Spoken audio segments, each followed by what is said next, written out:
নমস্কার, জয় রাধে, রাধেশ্যাম, রাধে রাধে। গীতা তত্ত্ব। এক ভগবানকে নানা নামে লোকে ডাকে।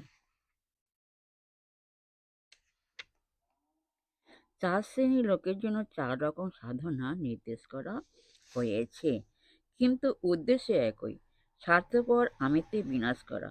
ভেবে দেখলে এদের মধ্যে বিবাদ কেবল কথার মাত্র, বাস্তবে কোনো বিবাদ নেই। স্বার্থপর আমিত্ব গেলেই মুক্তি। মহাপুরুষগণ বলেন, মুক্তি হবে কবে, আমি যাবে যবে, পাশবদ্ধ জীব আর পাশমুক্ত জীব। মহাপুরুষগণ বলেন, যেমন জলকে নানা লোকে নানা নামে বলে, সেই রকম এক ভগবানকে নানা নামে লোকে ডাকে। জয় রাধে, রাধেশ্যাম, রাধে।